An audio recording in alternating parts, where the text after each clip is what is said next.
அனைத்து அட்மினிஸ்ட்ரேட்டிவ் இன்ஸ்ட்ரக்டர்களுக்கும் வணக்கம். இந்த பதிவு நம்ம நிறுவனம் வழங்கியுள்ள விடுப்பு விதிக்கான விதிமுறைகளை பற்றிய முழுமையான தொகுப்பு. என்ன சொல்லியிருக்கிறாங்க அப்படின்றத இந்த பதிவின் மூலம் பார்த்துக்கலாம் வாங்க. ஃபஸ்ட்டு பார்த்திங்கன்னா வருடாந்திர விடுப்பு ஆனுவல் லீவ் ஈட்டப்பட்ட ஏர்ன்டு லீவ்னு சொல்லியிருக்கிறாங்க. அதை அனைத்து ஊழியர்களும் ஈட்டிய விடுப்புக்கு தகுதியானவர்கள். நம்ம எல்லாருமே பார்த்திங்கன்னா ஏர்ன்டு லீவ் அப்படின்ற ஒன்று எடுத்துக்கலாம். எப்படின்னு கேட்டிங்கன்னா 20 நாட்களுக்கு ஒரு முறை ஊழியர்கள் ஒவ்வொரு 20 வேலை நாட்களுக்கும் ஒரு நாள் ஈட்டிய விடுமுறையை பெறுகிறார்கள். ஸோ நம்ம 20 நாள் கண்டினியூஸாக இப்போ நம்ம வந்துட்டோன்னு வச்சுக்கோங்களேன். அதில் ஒரு நாள் நீங்கள் ஏர்ன்டு லீவ் அப்படிங்கிறத எடுத்துக்கலாம். சரிங்களா? சரி, இந்த ஏர்ன்டு லீவ் நீங்கள் அந்த மாதத்துக்கு போடலை அப்படின்னா அது என்ன செய்யலாம் அப்படின்னா அடுத்த மாதம் யூஸ் பண்ணிக்கலாம். எத்தனை மாதம் வரைக்கும் இதை நீங்கள் பயன்படுத்திக்கலாம்னு சொல்லி பார்த்தீங்கன்னா அடுத்த 11 மாதம் போடலாம், அடுத்த 10 மாதம் வரைக்கும் நீங்கள் யூஸ் பண்ணிக்கலாம். நமக்கு கான்ட்ராக்ட் பீரியட் அக்ரிமெண்ட்டில் படி பார்த்தீங்கன்னா 11 மாதம் தான். சரிங்களா? அந்த 11 மாதத்தில் நீங்கள் எப்போ வேணாலும் இதை பயன்படுத்திக்கலாம். ஆனால் 11 மாத காலத்திற்கு பிறகு நீங்கள் ஒரு வேளை அடுத்த ஆண்டு இந்த வேலையை தொடரும் பொழுது பயன்படுத்திக்கலாமான்னு கேட்டால் அது காலாவதி ஆகிவிட்டது அப்படின்னு சொல்லியிருக்கிறாங்க. சரிங்களா?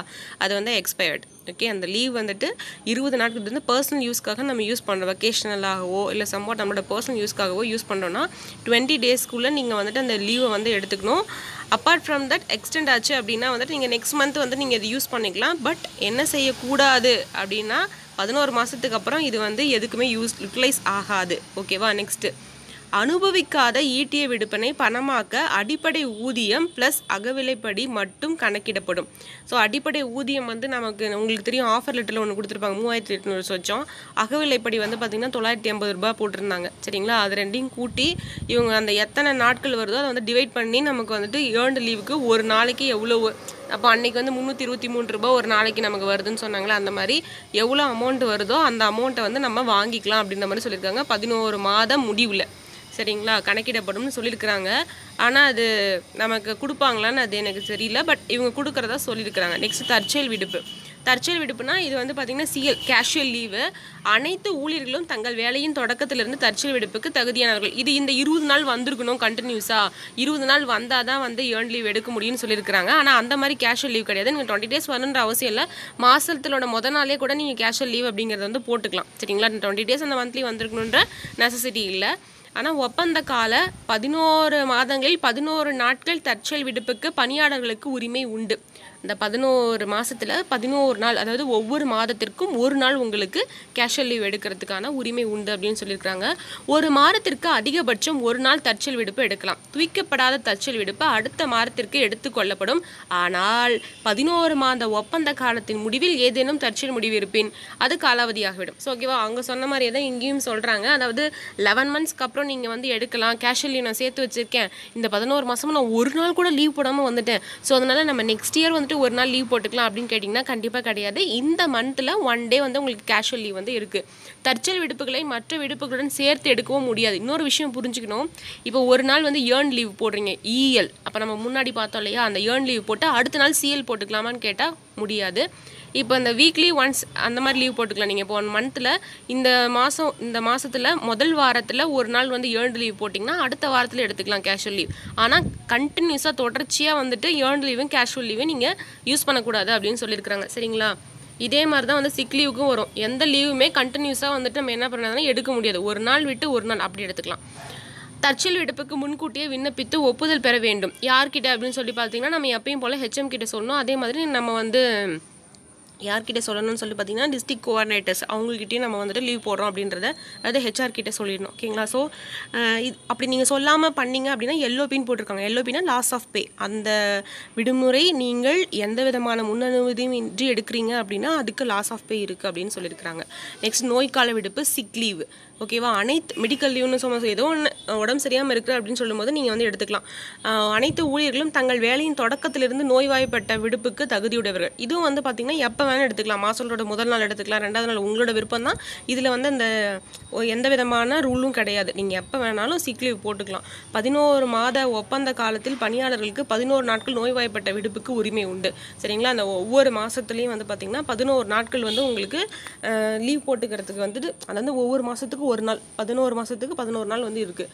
3 நாட்களுக்கு மேல் நோய்வாய்ப்பட்ட விடுப்புக்கு மருத்துவ சான்றிதழ், மருத்துவரின் மருந்து சீட்டு, மருந்து பில்கள் தேவை கண்டிப்பாக. அதாவது நீங்கள் 3 டேஸ்க்கு மேலே எடுத்துட்டீங்க அப்படின்ற பட்சத்தில் நீங்கள் என்ன செய்யணும் அப்படின்னா மெடிக்கலுக்கு 3 days வரைக்கும் எதுவுமே எந்த விதமான உங்களுக்கு ப்ரூஃப் டாக்குமெண்ட்ஸ் வந்து ப்ரொடியூஸ் பண்ண வேண்டிய நெசசிட்டி இல்லை. பட் 3 daysக்கு அப்புறமேட்டும் உங்களுக்கு வந்து இப்போ வைரல் ஃபீவர் ஒரு 4 daysக்கு மேலே ஆயிடுச்சு அப்படின்ற போது நீங்கள் என்ன பண்ணால் அந்த மெடிக்கல் பில் வவுச்சர்ஸ்லாம் வந்துட்டு பார்த்தீங்கன்னா ப்ரொடியூஸ் பண்ணணும்னு சொல்கிறாங்க. பிற்கால தேவைக்கு பயன்படாதவற்ற நோய்வாய்ப்பட்ட விடுப்பினை அடுத்த ஒப்பந்த காலத்திற்கு எடுத்து செல்ல முடியாது மற்றும் பணமாக்க முடியாது. பணமாக்கனா இது நம்ம இப்போ சரண்டர் பண்ண முடியாது. ஆனால் பணமாக்குதல்னு சொல்லி ஏர்ன்டு லீவை மட்டும்தான் சொல்ல முடியும், பணமாக்க முடியும். மற்ற எந்த லீவுமே என்ன செய்ய முடியாதுன்னா பணமாக அதை வந்து நான் லீவ் போட மாட்டேன் இதுக்காக பணம் கொடுங்கன்னு நம்ம கேட்க முடியாது. சிக் லீவோ இல்லை வந்து கேஷுவல் லீவோ உங்களுக்கு வந்து பணமாக்கலாம் முடியாது அப்படின்னு சொல்கிறாங்க. நெக்ஸ்ட்டு பொது மற்றும் பள்ளி விடுமுறைகள். இப்போ நமக்கு ஸ்கூலில் வந்து பார்த்திங்கன்னா ஹாலிடேஸ் இருக்குது அப்படின்னா அது அன்றைக்கி நமக்கும் தான் ஹாலிடேஸ் தான்.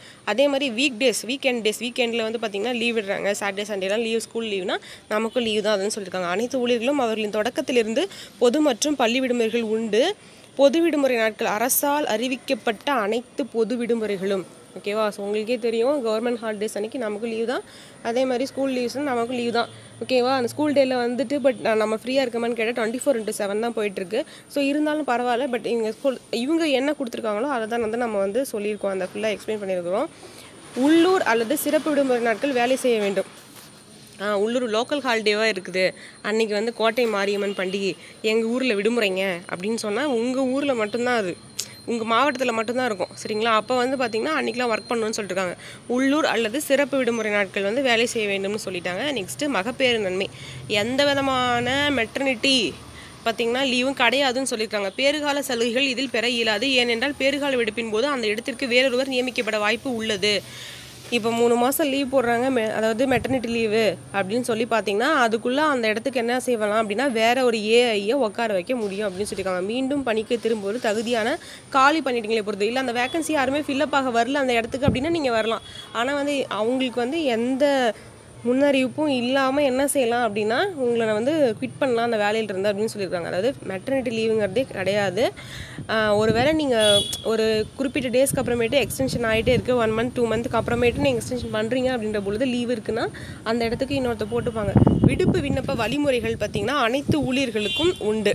பணியாளர்கள் நிறுவனத்தின் விடுப்பு மேலாண்மை மூலம் விடுப்பு விண்ணப்பிக்க வேண்டும். முன்னதாக தலைமை ஆசிரியருக்கு தெரிவிக்க வேண்டும். ஆல்ரெடி சொல்லிட்டோம் இல்லைங்களா, ஹெச்எம்கோ இல்லை வந்துட்டு பார்த்திங்கன்னா அதுக்கான மேனேஜ்மெண்ட்டு அதாவது ஹையர் அத்தாரிட்டிக்கு நம்ம என்ன பண்ணணும்னா நம்ம லீவை பற்றினா சொல்லணும். அனைத்து விடுப்பு கோரிக்கைகளும் விடுப்புக்கு முன் நிர்வாகத்தால் அங்கீகரிக்கப்பட வேண்டும்.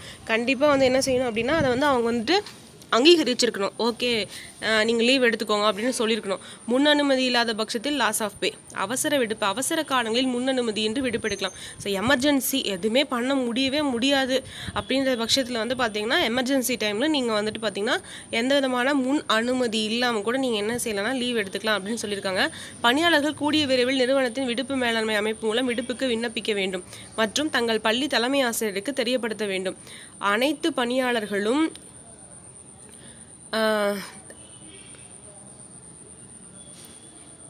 முன் நிர்வாகத்துடன் தவிர விடுப்பு வகைகளை இணைக்க முடியாது.